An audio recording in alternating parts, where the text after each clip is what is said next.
The heat from the oven slammed into my face like a sudden punch, but it was my mother's voice through the phone that sent shivers down my spine. Naomi wants everything perfect tonight, all aesthetic. And, well, you always carry that smell, that dough smell. Your hands are always stained. You look like a kitchen maid, Clara. I was lifting a tray of baguettes from the 420-degree oven, my forearms already mapped with a constellation of burns that never fully healed. The metal edge of the tray bit into my palm through the towel. 3:45 p.m. on a Saturday, the busiest hour at the Golden Loaf, and my mother was calling to uninvite me from my own sister's engagement dinner. "It just doesn't fit the upscale Charleston vibe I'm curating," she said as casually as if she were talking about the weather. "You understand?" The tray trembled in my hands. Sweat dripped down my temple, mixing with the powdered sugar mist that coated everything in the bakery. Behind me, the rotary ovens hummed their familiar rhythm, the soundtrack of every early morning for the past 6 years. I watched a customer at the counter bite into one of my pain au chocolat, eyes closing in genuine delight. That tiny connection, feeding someone something real, that was why I lived.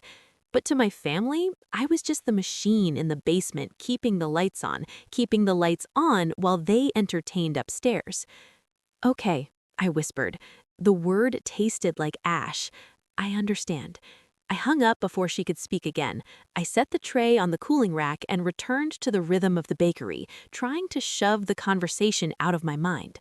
"My name is Clara. I'm 29, a pastry chef. This is the story of how I finally stopped feeding people who were starving me. Before I tell you exactly how I made them regret that call, drop a comment and tell me what time it is where you are. I always wonder who's awake with me." The phone went dark in my powdered sugar-coated hands. I lingered for a moment, listening to Leo, my sous chef, calling out orders. The bakery pulsed around me like a living creature, timers beeping, dough rising, customers laughing at tiny tables by the window. This place was mine. I'd built it from nothing, from a food truck and a dream, and more student loans than I care to think about. What my family didn't know and never bothered to learn was that baking isn't romantic. People see Instagram videos, slow-motion sugar clouds, golden pain au chocolat steaming on marble counters. They don't see the 3 a.m. alarms, the burns mapping your forearms like a war zone, the shoulder pain so deep it feels like your bones are grinding together. They don't see the $6,200 I sent to my parents for the past 6 years.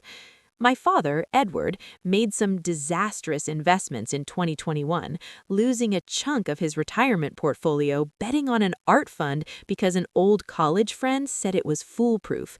He never told anyone outside the family, of course. That would ruin the image. The upscale Charleston lifestyle, private club memberships, and the townhouse in Willow Ridge. So I became the invisible wallet, the backup generator running in the basement while they entertained upstairs. When Naomi needed a new camera because her old one didn't make her skin glow enough, I wrote the check. When the heating system in the townhouse failed, I covered it. When my mother decided the living room furniture didn't photograph well for Naomi's lifestyle content, I made it happen. I told myself I was supporting the family. That's what you do, right? You take care of your people. But standing there in my bakery, staring at my reflection in the stainless steel prep table, I realized something for the first time. They loved the product. They despised the producer.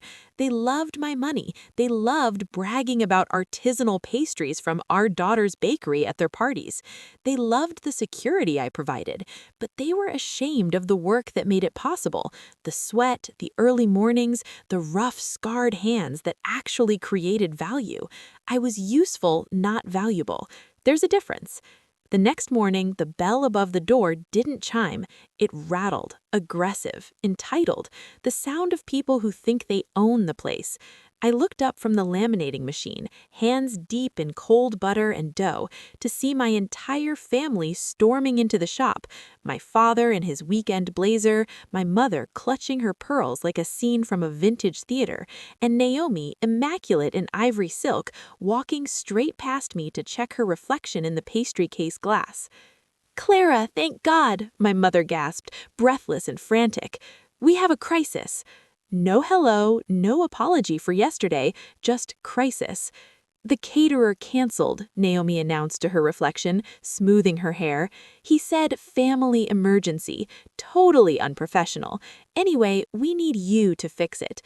I wiped my hands slowly on my apron, studying them. Fix what? "The desserts, obviously." Naomi finally turned toward me, her face tight with irritation. "You need 5 dozen of your midnight cronuts, the ones with gold leaf, and a 3-tier vanilla bean cake with raspberry filling, delivered to the venue by 4 p.m. I glanced at the clock. 10 a.m. They wanted a 3-day process done in 6 hours, and judging by the way my father was suddenly fascinated by my industrial mixer, avoiding my eyes entirely, they expected it for free. "Look, Clara," my father stepped forward, trying to sound authoritative. "We know it's short notice, but this is for your sister. Naomi's business partners will be there. We need to make a good impression. We need the best." Naomi went back to examining herself in the glass, adjusting her silk top. She wasn't looking at me, she was looking at what I could do for her image. I was just another prop in her carefully curated aesthetic. That's when I saw it clearly. She used people as mirrors. Everything in her life existed only to reflect her beauty, her status, her brand. She didn't see me standing there. She just saw a crack in her reflection that needed fixing. But I'd spent 6 years using my craft as a window, pouring my soul into this bakery to connect with people, to feed them, to give them something real. I looked out, she looked in. We were fundamentally different species. "I can't do it," I said. The silence was immediate and absolute. "What do you mean you can't?" My mother's voice climbed an octave. "You have flour right there, just make them." "The dough for the cronuts takes 48 hours to rest. The cake layers need to cool properly. It's physically impossible." "You're just being selfish." Naomi's face twisted with irritation. "You're punishing me because Mom uninvited you. God, you're so petty. It's my engagement, Clara. You're going to ruin everything just because your feelings are hurt." "I'm not being petty. I'm being a baker. Physics doesn't care about your engagement party." My father slammed his hand on the prep table. A bowl of ganache jumped.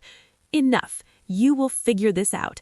I don't care if you have to buy them from somewhere else and repackage them. You are going to fix this, or so help me. God, Clara."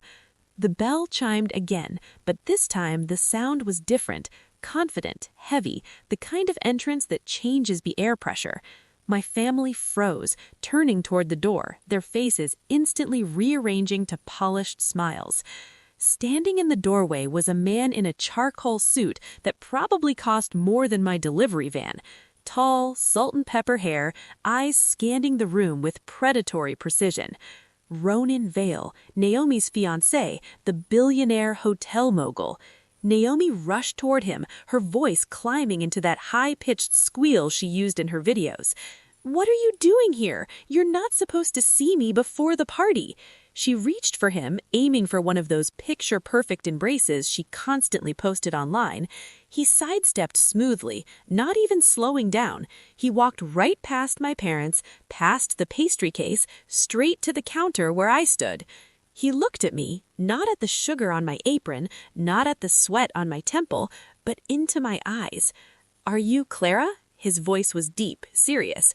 I nodded, too surprised to speak. He exhaled, a sound of genuine relief. "I've been trying to meet you for 6 months. I'm Ronan Vale. I own the Orion Hotels Group.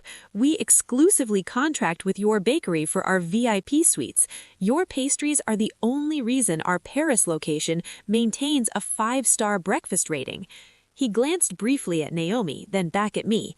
When I heard your family was having a crisis with the caterer this morning, your father called my assistant for vendor recommendations, and I realized this might be my only chance to meet you in person and find out why you've been ignoring my partnership offers. My mother made a choking sound. My father looked like he'd been hit with a brick. Naomi stood frozen, arms half raised. You know her? Naomi's voice trembled. Ronan turned slowly, as if he'd forgotten she was there. Know her, Naomi? This woman is a genius. I told you I only agreed to meet your family because I saw the last name and hoped you were related to the owner of the Golden Loaf. The heir left the room. He turned back to me, expression shifting to confusion. I sent you 5 emails. My team sent contracts. We wanted to partner with you to open a flagship location in our new Tokyo hotel. Why didn't you respond? We thought you weren't interested. I frowned, wiping my hands again. I never got any emails. I check my inbox every night. I would never ignore an offer like that. He pulled out his phone, tapped the screen, and turned it to face me. The email chain was there, but the address wasn't mine. It had been forwarded to my